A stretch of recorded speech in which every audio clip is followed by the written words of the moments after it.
नमस्कार, आप सभी का बहुत बहुत स्वागत है भारत 24 पर। इस वक्त आप द रुबिता लियाकत शो देख रहे हैं। आज आपसे कुछ बहुत महत्वपूर्ण बातें करनी है और ये बात इसलिए जरूरी है क्योंकि ये देश की संप्रभुता का सवाल है। ये बात इसलिए जरूरी है क्योंकि यहां पत्रकारिता पर भी आज बहुत लोग अपने अपने तरीके से अपनी अपनी बातें कह रहे हैं, लेकिन इन दोनों में मईन फासला है और इसे समझाने की कोशिश होगी। तो आज सबसे पहले बात अभिव्यक्ति की आजादी और पत्रकारिता के नाम पर चल रहे देश विरोधी एजेंडे की। केंद्र सरकार ने चीन और अमेरिकी उद्योगपति के धन से सरकार के खिलाफ काम कर रहे लोगों पर छापा मारा है, एक्शन लिया है। अभी अभी खबर आई है 2 लोगों को गिरफ्तार कर लिया है। फिर जब आपको सब कुछ डिटेल में समझा दिया जाएगा तो फिर लेकर चलेंगे बिहार, जहां जातिगत जनगणना के बहाने देश में परिवारवाद का एजेंडा चलाने की कोशिश हो रही है। परिवारवाद एग्जैक्टली और विकास के एजेंडे को जात पात में उलझाने की कोशिश हो रही है। और यहां आपको प्रूफ के साथ हम साबित कर देंगे कि ये क्यों कह रहे हैं। फिर बात करेंगे पीएम मोदी के उस प्रोग्राम की, उस कार्यक्रम की जिसने देश में एक नई क्रांति की शुरुआत की है। इस कार्यक्रम के जरिए किस तरह योजनाएं सीधे लोगों तक पहुंची है, ये हम नहीं कह रहे हैं, सरकार नहीं कह रही है, बल्कि एक सर्वे, एक रिसर्च, एक पब्लिकेशन जो पब्लिश हुआ है, पेपर्स, वो बता रहे हैं। और ये 2 लोगों की तरफ से, 2 संस्थाओं की तरफ से किया गया है, IIM और SBI। लेकिन सबसे पहले बात आज करेंगे मंगलवार सुबह दिल्ली पुलिस की तरफ से जो बड़ी कार्रवाई हुई स्पेशल टीम की तरफ से।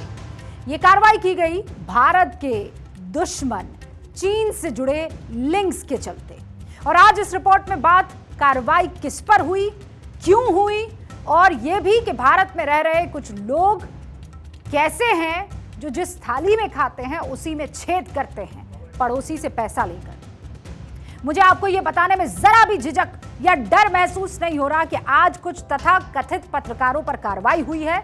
दिल्ली पुलिस की टीमें इन पत्रकारों को अपने साथ ले गई, कईयों के घर ही पर पूछताछ हुई। पत्रकारों के नाम भी तस्वीरों के साथ हम आपको दिखाएंगे, लेकिन पहले यह जान लीजिए कि कार्रवाई किन धाराओं में की गई है। आईपीसी की धारा 153A। अब इसमें क्या है? धर्म और जाति के आधार पर विभिन्न समूहों में दुश्मनी को बढ़ावा देना, तभी लगती है यह धारा। यूएपीए एक्ट, उसकी धारा 16, देश विरोधी आतंकी कार्य। यूएपीए एक्ट की धारा 17, यानी आतंकी गतिविधियों के लिए फंड जुटाना। और यूएपीए एक्ट की धारा 18, यानी देश के खिलाफ षड्यंत्र करना। धारा यूएपीए की 22C भी लगी है, यानी किसी कंपनी द्वारा किया गया अपराध। और आईपीसी की धारा 120B, यानी आपराधिक साजिश रचना। ये धाराएं जो कथित पत्रकारों पर लगाई गई हैं वो गंभीर धाराएं हैं, देश के खिलाफ षड्यंत्र रखने की धाराएं हैं। यूएपीए एक्ट लगने का मतलब आप समझते हैं ना? और अगर नहीं समझते हैं तो मैं आसान शब्दों में समझा देती हूं। यूएपीए यानी unlawful activities prevention act, Hindi में अगर कहूं तो गैर कानूनी गतिविधियां रोकथाम अधिनियम। और इसका उद्देश्य क्या है? आतंकी गतिविधियों पर रोक लगाना। अब उन चेहरों को भी आप देख लीजिए जो पुलिस हिरासत में हैं। सोशल मीडिया पर एक्टिव रहने वाले युवा इन चेहरों को सुबह से कई बार देख चुके होंगे, लेकिन देश की बाकी जनता के लिए भी इन चेहरों को देख लेना जरूरी है। अभिसार शर्मा न्यूज क्लिक पर आर्टिकल्स लिखते हैं और दिल्ली पुलिस ने आज इनसे पूछताछ की है। उर्मिलेश जी, परंजॉय गुहा, संजय राजौरा, ये प्रबीर पुरकायस्था, जिनकी अभी कुछ देर पहले गिरफ्तारी हुई, न्यूज क्लिक के हेड हैं और दिल्ली पुलिस ने अभी अरेस्ट कर लिया है।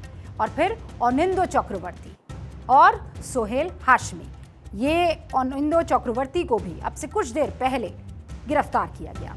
अब आप सोचेंगे कि आर्टिकल लिखना कैसे अपराध हो गया, सरकार की नीतियों के खिलाफ बोल देना कैसे अपराध हो गया, और वो भी ऐसे अपराध कि आप ये कहें कि आतंकी साजिश हो रही है। किसी को कैसे अरेस्ट किया जा सकता है, आप ये पूछ सकते हैं। क्या ये पत्रकारिता पर हमला नहीं है, आप कह सकते हैं। क्या ये निष्पक्ष पत्रकारिता पर अटैक नहीं है? और इसके अलावा भी बहुत से सवाल आपके मन में उठ रहे होंगे और मैं हर सवाल का जवाब आपके सामने तथ्यों के आधार पर देने में यकीन रखती हूं और कोशिश भी करूंगी।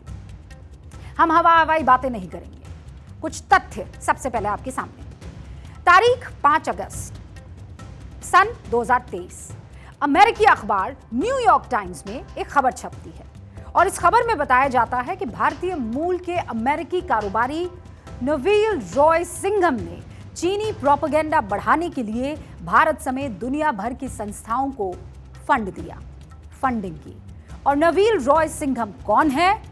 अब अगला तथ्य आपके सामने। ये शख्स चीन के शंघाई में रहता है, चीनी सरकार का सबसे चहेता है, लेकिन वहीं से अपने कॉन्टैक्ट के दम पर दुनिया के कई देशों में चीनी प्रोपेगेंडा फैलाने का काम भी करता है। अमेरिका भी इसका ठिकाना है। नवील ने साउथ अफ्रीका के एक राजनीतिक दल के साथ भारत और ब्राजील के न्यूज ऑर्गेनाइजेशन को करोड़ों रुपए अलग अलग कंपनियों के माध्यम से भेजे। नवील की साजिश इतनी गहरी थी कि उसने साउथ अफ्रीका में चीनी एजेंडा चलाने के लिए एक पार्टी तक खड़ी करवा दी और उसको अपनी शेल कंपनियों के माध्यम से फंड किया।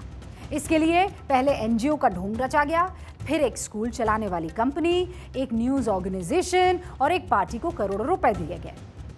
ये सब क्यों हुआ?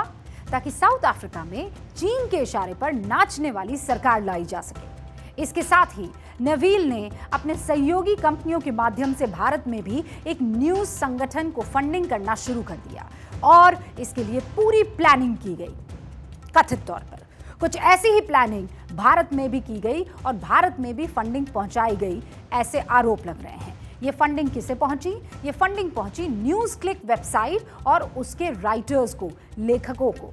न्यूयॉर्क टाइम्स में जो रिपोर्ट छपी, उस रिपोर्ट के आधार पर भारत की जांच एजेंसियां उसके बाद एक्टिव हुई। रिपोर्ट के आधार पर 17 अगस्त को न्यूज क्लिक के खिलाफ केस दर्ज किया गया। इसी मामले में ईडी की रिपोर्ट पर दिल्ली पुलिस ने 30 से ज्यादा जगह पर छापेमारी की सुबह और न्यूज क्लिक से जुड़े कुछ लोगों को हिरासत में लिया गया। आपके लिए यह जानना जरूरी है कि न्यूज क्लिक ने भारत के खिलाफ कौन से देश विरोधी प्रोपेगेंडा और एजेंडा चलाए हैं, वो आपकी जानकारी में होना बहुत जरूरी है। इन्होंने कोरोना के खिलाफ बनाई गई भारतीय वैक्सीन के खिलाफ प्रोपेगेंडा चलाया। भारत में मीडिया के खिलाफ नफरत का माहौल बनाने की इन्हीं ने कोशिश की।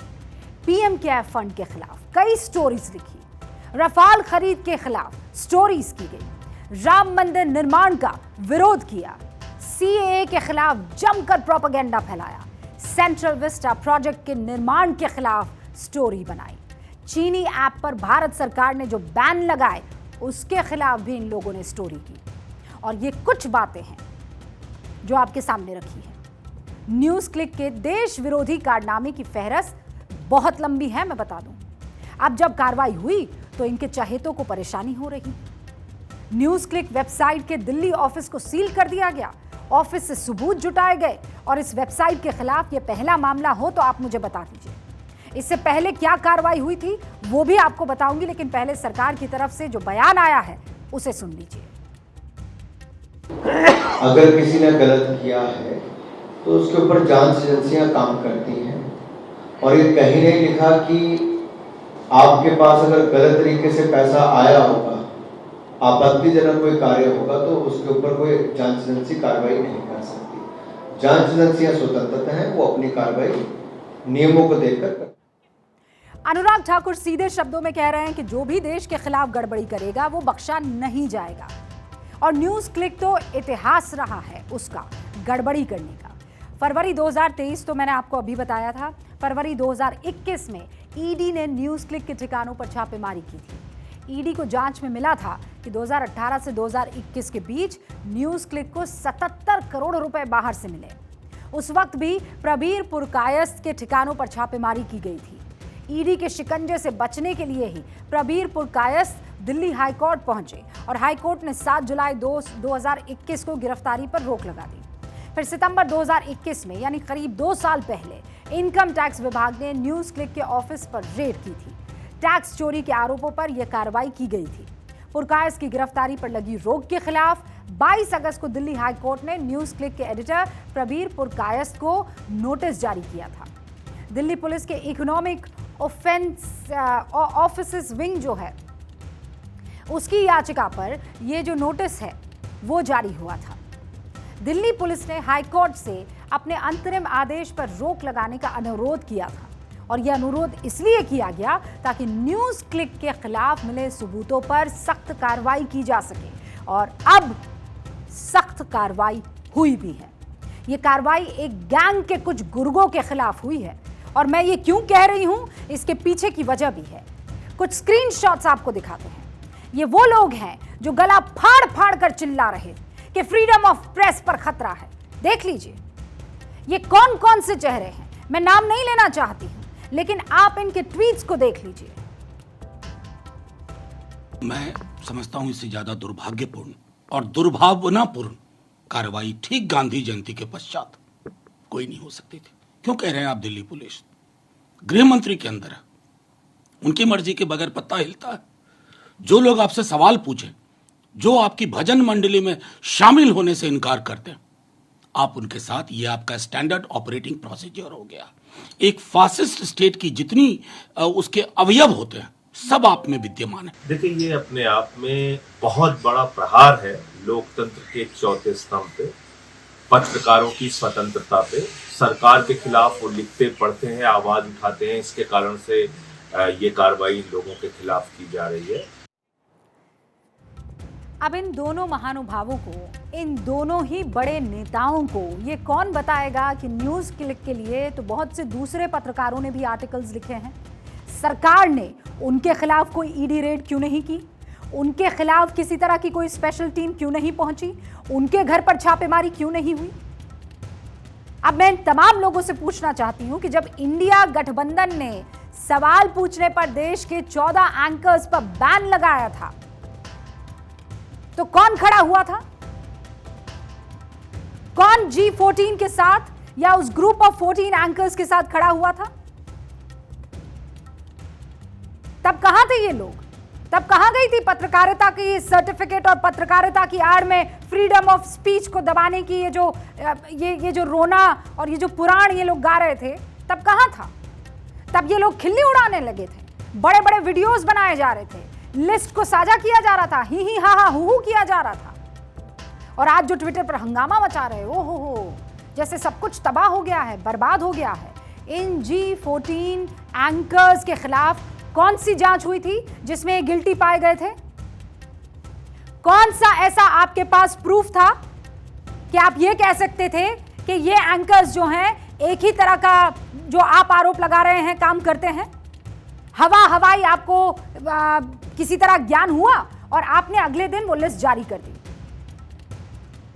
आज इन सरकारी एजेंसियों के पास प्रूफ है। ये आपकी तरह हवाई बैन या बहिष्कार नहीं कर रहे हैं, ये यहां पर कानूनी कार्रवाई कर रहे हैं। चंद दिन पहले जो खुशियां मना रहे थे आज मातम कर रहे हैं।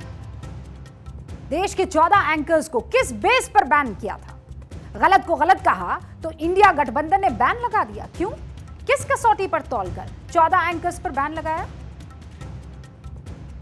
कि लगता है तानाशाही आ चुकी। जिस तरीके से मीडिया की अभिव्यक्ति पर, मीडिया की स्वतंत्रता पर सिर्फ अंकुश नहीं लगाया जा रहा है, कई रूपों में लगाया जा रहा है। आर्थिक रूप से, सामाजिक रूप से, और अब तो बीभत्स स्वरूप आ गया कि जो इसके बाद भी बोलेगा हम नौकरी से उसे उसके चैनल से निकलवा देंगे। बाहर निकल के अगर वो स्वतंत्र रूप से बोलेगा तो फिर हम उसको गिरफ्तार करेंगे, और इस तरह गिरफ्तार करेंगे कि जल्दी जमानत भी ना हो सके। और अगर मैं कहूं ये सरासर झूठ है तो इस पर यकीन कीजिएगा। वो इसलिए क्योंकि बहुत से ऐसे पत्रकार हैं जो आज भी डंके की चोट पर सरकार की नीतियों के खिलाफ अपनी आवाज प्रखर और मुखर तरीके से रखते हैं। उन पर कौन सी कार्रवाई हुई है? उन पर सुबह सवेरे कहां जाकर ईडी ने रेड डाली है? ये जो आज कह रहे हैं कि पत्रकारिता खतरे में है, ये तो वही कांग्रेस है ना जिसने देश के 14 पत्रकारों पर कुछ ही दिन पहले बैन लगाया था। ये तो वही कांग्रेस पार्टी है ना जिन्होंने इमरजेंसी का काला जो स्टैंप है वो देश की पीठ पर लगाया है। ये जो पत्रकारिता का सर्टिफिकेट बांट रहे हैं, वो क्या पत्रकारिता का क ख ग भी जानते हैं? इनके सर्टिफिकेट से कोई पत्रकार कहला सकता है क्या?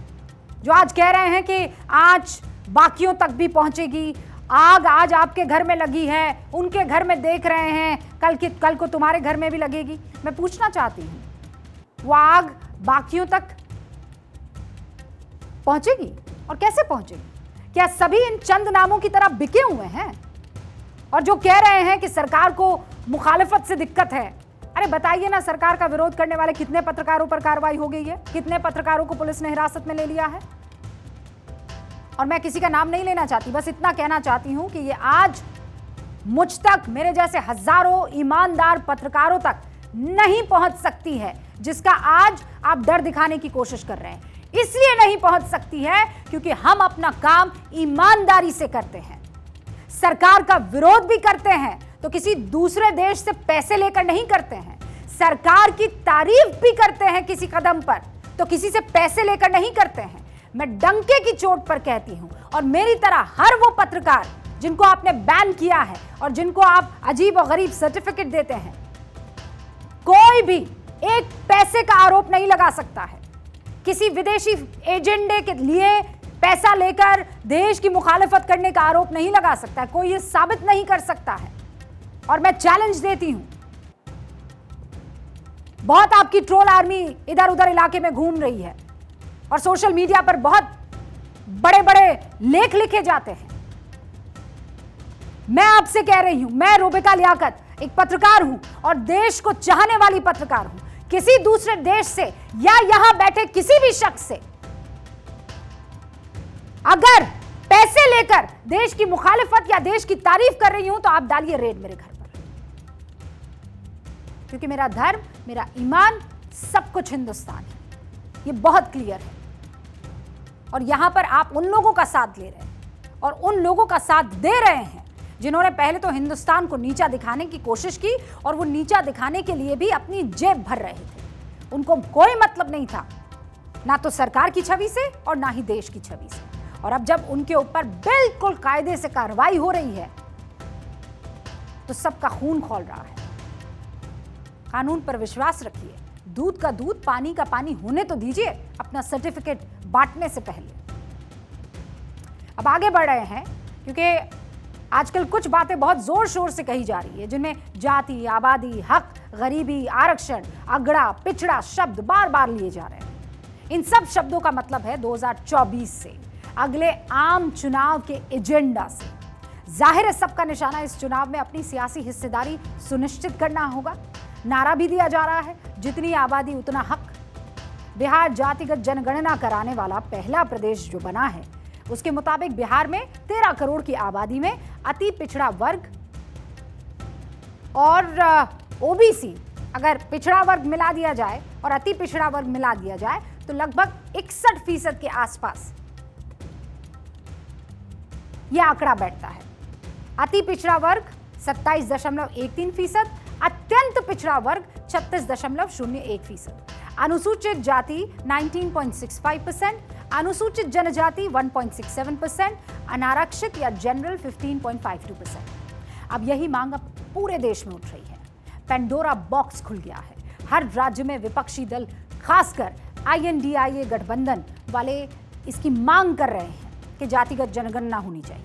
इसके लिए पूरे देश में एक नया किस्म का खेल खेला जा रहा है। देश को जातियों के खांचों में बांटने का खेल हो रहा है और ये दलील दी जा रही है कि इससे सबको उनका हक मिलेगा, सियासी भागीदारी मिलेगी। इस खबर पर विस्तार से बात करने से पहले मैं आपके सामने देश का नक्शा रखना चाहती हूँ। ये देश का नक्शा है जिसमें CM जो है वो किस कैटेगरी से आते हैं आपको समझ में आ जाएगा। हालांकि देश का CM और PM कौन है ये उसकी काबिलियत से तय होना चाहिए, वो किस जात का है उससे नहीं, लेकिन सियासत का तकाजा है और इसीलिए आपको ये दिखाना जरूरी है। ये देखिए, पंजाब के मुख्यमंत्री भगवंत मान, हिमाचल के सुखविंदर सिंह सुक्खू, उत्तराखंड के पुष्कर सिंह धामी, उत्तर प्रदेश के योगी आदित्यनाथ, बिहार में नीतीश कुमार, झारखंड में हेमंत सोरेन, दिल्ली में अरविंद केजरीवाल, हरियाणा में मनोहर लाल खट्टर, राजस्थान में अशोक गहलोत, एमपी में शिवराज सिंह चौहान, छत्तीसगढ़ में भूपेश बघेल, गुजरात में भूपेंद्र पटेल, महाराष्ट्र में एकनाथ शिंदे, कर्नाटक में सिद्धारमैया, तमिलनाडु में Stalin, Kerala P Vijayan, Andhra Pradesh YS Rajshekhar Reddy, Telangana के चंद्रशेखर राव, ओडिशा नवीन पटनायक और पश्चिम बंगाल ममता बनर्जी, असम में हिमंत बिस्वा शर्मा, मणिपुर में एन बीरेन सिंह, मेघालय में कॉनराड संगम, मिजोरम में जोरमथांगा, त्रिपुरा में माणिक साहा, नागालैंड में नेफ्यू रियो, अरुणाचल प्रदेश में पेमा खांडू, पुडुचेरी में एन रंगासामी, गोवा में प्रमोद सावंत। मतलब देश की आबादी में सबको हिस्सा मिला है, कोई जाति कोई समुदाय छूटा नहीं है। जहां जनता ने जिस काबिल समझा उस पर भरोसा किया और उसे सत्ता सौंपी। और यहां पर जो हम आपको सीएम दिखा रहे थे उसमें वो कैटेगरी भी बता रहे थे कि ओबीसी है, कि जनरल है, कि पिछड़ी जाति है। ये वक्त की विडंबना है, लेकिन जब बात निकली है तो ये बताना जरूरी है कि देश की राष्ट्रपति प्रथम नागरिक द्रौपदी मुर्मू आदिवासी हैं। देश के प्रधानमंत्री नरेंद्र मोदी पिछड़ा वर्ग से है। इसी तरह देश को चलाने वाले मंत्रियों की अगर बात करूं तो नरेंद्र मोदी सरकार में 78 मंत्रियों में 27 ओबीसी है, 12 अनुसूचित जाति है, 8 आदिवासी है, 11 महिलाएं और 5 अल्पसंख्यक समुदाय से हैं। और ये आंकड़े क्या बताते हैं? ये आंकड़े बताते हैं कि सबको हक मिला। आदिवासी को मिला, ओबीसी को मिला, दलितों को मिला, अल्पसंख्यकों को हक मिला और सबसे बड़ा हक गरीब को मिला। इस देश के संसाधनों पर पहला हक भारत के गरीब का है। गरीब चाहे वो दलित हो, गरीब चाहे वो पिछड़ा हो, गरीब चाहे आदिवासी हो, गरीब चाहे सामान्य वर्ग से हो, हमें सबसे बड़ी जाति मेरे लिए गरीब है। हमें गरीब की चिंता करनी है, हमें गरीब का जीवन बदलना है। लेकिन पूरे देश में जातिगत जनगणना को विपक्ष वो जादुई फॉर्मूला बता रहा है जिसमें पलक झपकते ही देश की सारी समस्याओं का हल निकल जाएगा। कोशिश ये है कि 2024 में बीजेपी और पीएम मोदी का रास्ता इसी फॉर्मूले से रोका जाए। असलियत है ये, और इसीलिए जरूरी है कि जो लोग जातिगत जनगणना के बहाने ओबीसी वोटों को लामबंद करना चाहते हैं, उन्होंने खुद इन वर्गों का कितना भला किया है अब मैं आपको प्रूफ के जरिए दिखाती हूं। अब तक देश में कुल 771 मुख्यमंत्री हुए, जिनमें से कांग्रेस ने सबसे ज्यादा राज किया तो सबसे ज्यादा 250 सीएम कांग्रेस से बने, 68 सीएम बीजेपी से बने और बाकी 153 सीएम ऐसे हैं जो गैर कांग्रेसी और गैर बीजेपी दल से रहे हैं। सब पार्टियों के सीएम की उनकी कास्ट या कैटेगरी के हिसाब से अगर तुलना करें तो बीजेपी से सामान्य वर्ग से 42 कांग्रेस जो है वो सीएम आए हैं, कांग्रेस से 191 और बाकी पार्टियों से 98 सीएम बने हैं। ओबीसी से बीजेपी के 21 और कांग्रेस और दूसरी पार्टियों से 43 सीएम बने हैं। इसी तरह दलित सीएम में कांग्रेस ने और गैर बीजेपी गैर कांग्रेसी दलों ने 6 सीएम बनाए। बीजेपी ने 5 आदिवासियों को सीएम बनाया, कांग्रेस ने 10 और बाकी दलों ने 6 आदिवासियों को सीएम बनाया। आज जो लोग जिसकी जितनी आबादी उतना हक का नारा बुलंद कर रहे हैं, वो उनकी कथनी और करनी को देखना भी जरूरी है। किस पार्टी ने किस वर्ग से कितने सीएम बनाए, इसका आंकड़ा आपने देखा। बीजेपी के अब तक के कुल सीएम में से 30.9% या 31% ओबीसी के रहे हैं, जबकि कांग्रेस ने अब तक के सबसे कम यानी केवल 17.2% सीएम ओबीसी वर्ग से बनाए हैं और बाकी गैर कांग्रेसी और गैर भाजपा दलों ने 28% सीएम ओबीसी से बनाए हैं। मतलब जो क्षेत्रीय पार्टियां ओबीसी के नाम पर सत्ता में आई, उनका आंकड़ा भी बीजेपी से कम है और कांग्रेस ने तो बीजेपी की तुलना में करीब आधे सीएम ही ओबीसी से बनाए हैं। क्या ये सब शोर करके हुआ? किस पार्टी ने किस वर्ग से कितनी भी संख्या में सीएम बनाए, उनका आंकड़ा आपके सामने रखना इसलिए जरूरी था क्योंकि वो लोग जिन्होंने सबसे कम चेहरों के रूप में ओबीसी का इस्तेमाल किया या ओबीसी को आगे बढ़ाया, वो आज ये कह रहे हैं कि जिसकी जितनी संख्या भारी उसकी उतनी हिस्सेदारी। जिन्होंने सबसे ज्यादा सीएम बनाए उन्होंने तो इस तरीके से समाज को नहीं बांटा, हर किसी को उसका हक मिला, जाति की दीवारें नहीं खींची। हमने कल बताया था कि किस तरह केंद्र की योजनाओं में बिना जाति पाति देखे लोगों तक फायदा पहुंचाया जाता है, मतलब बदलाव आ रहा है, लेकिन समाज की सहमति से। एक बात और, बिहार की जिस जातिगत जनगणना से यह मुद्दा सुर्खियों में है, उस पर एक दिलचस्प आंकड़ा आया है। Age of pandemics 1817 to 1920, how they shaped India and the world के जो लेखक हैं, IIM अहमदाबाद में फैकल्टी मेंबर हैं चिन्मय तुम्बे, उन्होंने एक हैरान कर देने वाला खुलासा किया है। उन्होंने बिहार में जातिगत जनगणना के आंकड़े और साल 1931 में आखिरी बार हुई जातिगत जनगणना के आंकड़ों की तुलना की, जिससे यह पता चला कि बिहार की आबादी 1931 में 2 करोड़ 40 लाख जो थी वो 2023 में बढ़कर 13 करोड़ हो गई। लगभग 93 साल में बिहार की जनसंख्या लगभग 5.5 गुना की रफ्तार से बढ़ी।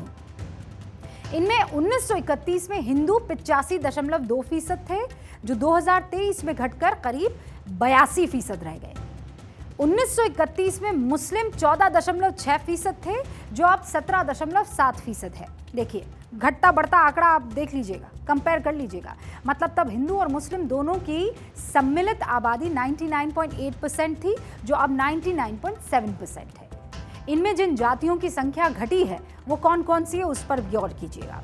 ब्राह्मण 5.5 से 3.7 हो गए, राजपूत 5 से 3.5% हो गए, कायस्थ 1.3 से 0.6% हो गए, भूमिहार 3.6 से 2.9 हो गए, कुशवा 5 से 4.2 पर पहुंच गए, कुर्मी 3.3 से 2.9 रह गए। जबकि जिन जातियों की संख्या बढ़ी उनमें कौन कौन थे, यादव जो 12.7 से 14.3 हो गए, बनिए जो 0.6 से 2.3 हो गए, केवट 0.1% का उनमें बढ़ोतरी हुई है, मल्लाह 1.9% से 2.6% हो गए हैं, प्रजापति 1.2 से 1.4, बढ़ई 1 से 1.5, मोची रविदास जो है वो 4.6 से 5.3, दुसाद धारी दरही 5.1% से 5.3%। और उसके बाद आप देख सकते हैं मुसहर पासी, ये वो आबादी है जिसमें इंक्रीमेंट हुआ है नंबर्स में। यहाँ 2 बातें ध्यान देने लायक है, वो बहुत खास है। पहली बात तो ये कि बिहार की जनसंख्या इन 100 सालों में लगभग स्थिर रही, और दूसरी बात यहाँ से माइग्रेशन यानी पलायन जारी रहा, वो कभी नहीं थमा।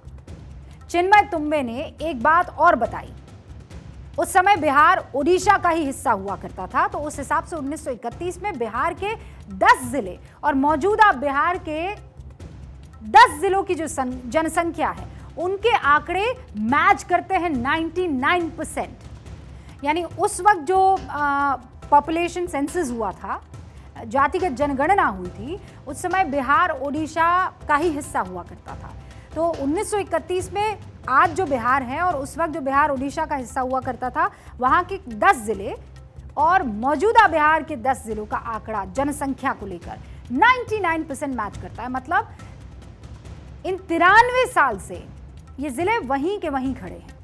जो पार्टियां जातिगत जनगणना का जोर शोर से डिमांड आज उसका झंडा बुलंद किए हुए हैं, उनमें से ज्यादातर एक पैटर्न के तौर पर काम कर रही है। और वो पैटर्न क्या है? वो पैटर्न है, इनमें से ज्यादातर पार्टियां वो है जिनके अध्यक्ष या कर्ता धर्ता वो नेता हैं जिन्हें सियासत विरासत में मिली है। Congress, JDU, RJD, NCP, Samajwadi Party, Rashtriya Lokdal, RLD, National Conference, PDP, Shivsena, Uddhav Thackeray गुट, झारखंड मुक्ति मोर्चा, अपना दल, एसबीएसपी, वीआईपी, निषाद पार्टी, हम, जीतन राम मांझी की, डीएमके और इनके अलावा भी बहुत सी पार्टियां हैं। इनमें से कुछ पार्टियों को छोड़कर सब किसी ना किसी जाति की नुमाइंदगी करते हैं। नेता ये सब इसलिए कर पाते हैं क्योंकि इन सब के पास एक निश्चित वोट बैंक है। उन्हें ये भरोसा है कि उनका वोट बैंक उनके साथ रहेगा। वो इस वोट बैंक के जरिए दूसरी पार्टियों से मोलभाव करते हैं, लेकिन ऐसा कतई नहीं लगता कि इससे उनकी जाति का कोई भला हुआ है। उनका पर्सनल भला जरूर हो गया होगा, लेकिन उनकी जाति का कोई भला हुआ है लगता नहीं है। ज्यादातर करता धरता अपने बेटे या बेटी या रिश्तेदारों में ही सारे पद बांट देते हैं। लेकिन जातिगत जनगणना में इन पार्टियों के अंतर विरोध सामने आ गए। आज कांग्रेस के दो नेता अभिषेक मनु सिंघवी, आचार्य प्रमोद कृष्ण अपनी पार्टी के खिलाफ स्टैंड लेते नजर आए। हालांकि अभिषेक मनु सिंघवी बाद में पलट भी गए।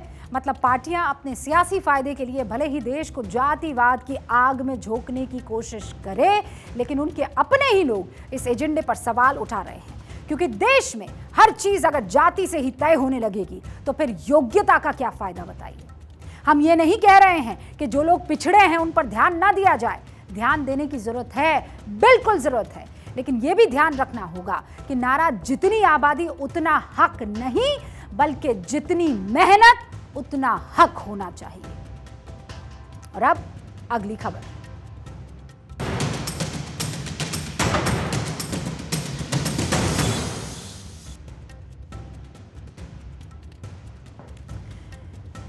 आज से ठीक 9 साल पहले प्रधानमंत्री नरेंद्र मोदी ने देश में एक नई पहल की शुरुआत की थी।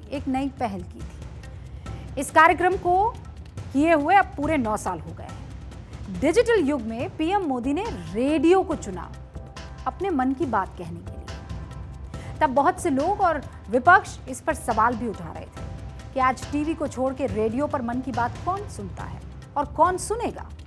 इससे कोई फर्क नहीं पड़ेगा, करते रहिए जितना अपना आपको प्रमोशन करना है। इस तरीके के आरोप लगे थे। लेकिन जो सर्वे आए हैं वो इन सब की आंखें खोलने वाले हैं। वो दिखाते हैं कि मन की बात में जो मुद्दे उठाए गए, उन्होंने न सिर्फ देश की एक अलग तस्वीर सामने रखी, बल्कि सरकार और लोगों दोनों को इसका बहुत फायदा हुआ। क्योंकि उस मन की बात में पॉलिटिक्स नहीं होती है, उस मन की बात में सामाजिक मुद्दों पर चर्चा होती है। और आपको ये लग सकता है कि आकर पीएम एक भाषण देते हैं, एक कॉन्वर्सेशन स्ट्राइक करने की कोशिश करते हैं और फिर चले जाते हैं। लेकिन रिसर्च दूसरी तरफ इशारा करती है। पीएम का देश की आम जनता से अलग अलग टॉपिक और इनोवेशन पर बात करना समाज को एक नए लेवल पर ले गया है। उस पर एक इम्पैक्ट पड़ा है। एसबीआई और आईआईएम बेंगलुरु ने एक रिसर्च की इसी सवाल के साथ। और रिसर्च में क्या सामने आया आपको पता है? ये सामने आया कि जब भी पीएम मोदी ने मन की बात में किसी मुद्दे या टॉपिक को उठाया, वो गूगल सर्च में टॉप पर आ गया। गूगल सर्च इंजन पर साफ इसका असर दिखा। हर कोई उस मुद्दे, उस टॉपिक, उस शख्सियत के बारे में जानने के लिए उतावला दिखा। सर्च का रिजल्ट आप ऐसे समझ सकते हैं कि जैसे ही पीएम ने जिक्र किया, गूगल सर्च इंजन पर ट्रैफिक अनएक्सपेक्टेड रूप से बढ़ गया। अब आपको ग्राफिक्स के जरिए मैं समझाती हूं। मोदी सरकार ने 2015 में बेटी बचाओ बेटी पढ़ाओ योजना की शुरुआत की थी। लेकिन जब मन की बात में पीएम मोदी ने बेटियों की बात कही, तो गूगल सर्च में इस टॉपिक पर सर्च का ट्रैफिक अचानक बढ़ा और 2 साल तक लगातार ये गूगल सर्च में लोकप्रिय टॉपिक रहा। सुकन्या समृद्धि योजना पर लोगों ने सर्च भी किया और इस योजना में निवेश भी किया, जिसका फायदा यह हुआ कि अब तक 10 साल से कम उम्र की बच्चियों के 3 करोड़ 18 लाख खाते खुल चुके हैं। 14 दिसंबर को मन की बात में पीएम मोदी ने जैसे ही योग का जिक्र किया, योग का गूगल सर्च वॉल्यूम बढ़ गया। मई और जून 2015 में मन की बात में इसका पीएम ने एक बार फिर जिक्र किया। फिर गूगल पर इसकी लोकप्रियता का ग्राफ ऊंचा हो गया। इसी तरह खादी, जो शायद सिर्फ नेताओं तक ही सीमित रह गई थी, हमें लगता था बुजुर्ग ही पहनते हैं और ये नेता ही पहनते हैं, बड़ा बोरिंग सा ये एक मटेरियल है कपड़ों का।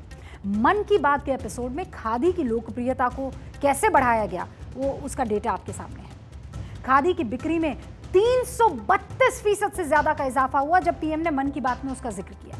खादी से जितने बुनकर जुड़े हैं, जाहिर है उन तक इसका फायदा पहुंचा होगा। कोरोना काल बताइए कौन भूल सकता है, जब हर कोई सहमा था। तब कोरोना महामारी से पैनिक इंडेक्स बेतहाशा बढ़ा हुआ था। लेकिन जब पीएम मोदी ने मन की बात में कोरोना पर लोगों को समझाया और साहस दिखाया तो पैनिक इंडेक्स में लगातार कमी देखी गई।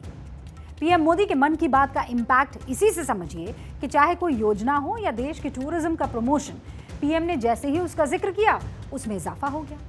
अक्टूबर 2018 में पीएम मोदी ने मन की बात में स्टैच्यू ऑफ यूनिटी का उल्लेख किया और इसके बाद गूगल सर्च में जमकर लोगों ने स्टैच्यू ऑफ यूनिटी को सर्च किया।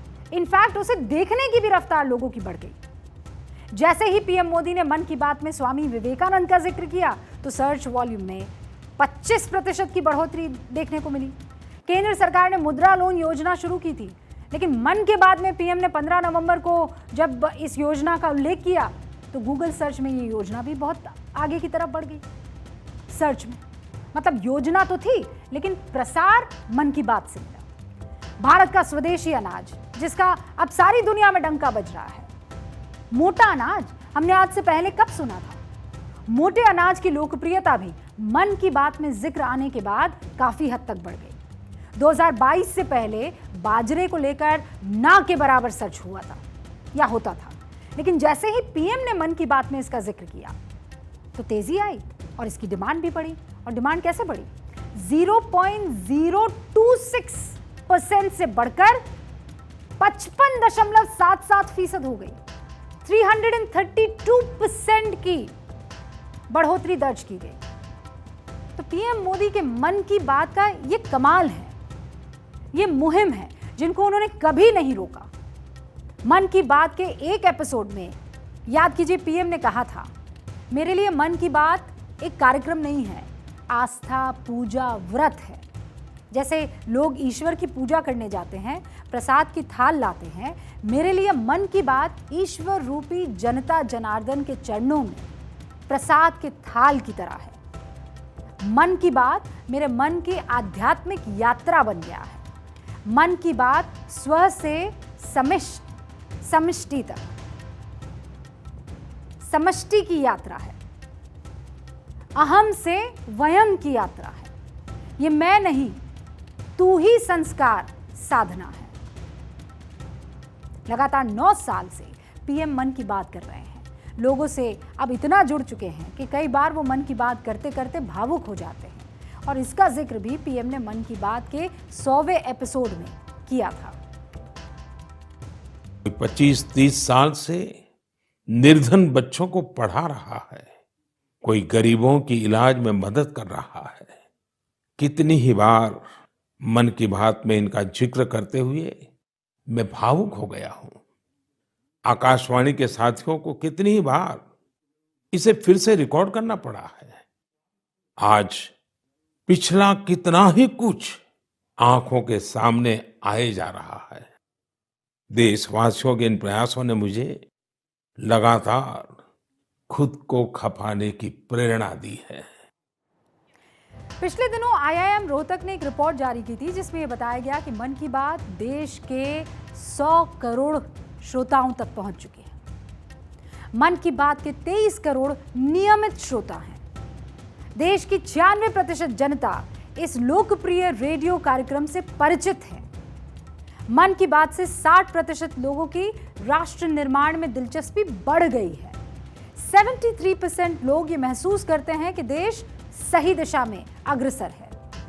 पीएम के मन की बात की लोकप्रियता के कारण इसे 22 भारतीय भाषाओं और 29 बोलियों के अलावा मन की बात फ्रेंच, मैंड्रिन, इंडोनेशियाई, तिब्बती, बर्मीज, बलूची, अरबी, पश्तो, फारसी, दारी और स्वाहिली सहित 11 विदेशी भाषाओं में प्रसारित की जाती है।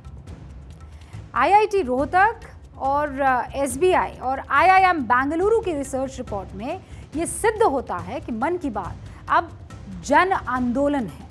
चाहे बेटी बचाओ बेटी पढ़ाओ कार्यक्रम हो, स्वच्छता आंदोलन हो, खादी प्रेम हो, प्रकृति की बात हो, आज़ादी का अमृत महोत्सव हो, मोटा अनाज हो, मन की बात कार्यक्रम से जो भी जुड़ा वो जन आंदोलन बन गया। और ये 9 साल कि इस पूरी जर्नी के बाद जो रिसर्च आई है वो ये बताती है कि प्रधानमंत्री का देश की आम जनता से अलग अलग टॉपिक और इनोवेशन पर बात करना समाज पर इम्पैक्ट डाल रहा है। इन सभी खबरों के साथ अब द रूबिका लियाकत शो में मुझे इजाजत दीजिए। अपना बहुत ख्याल रखिएगा।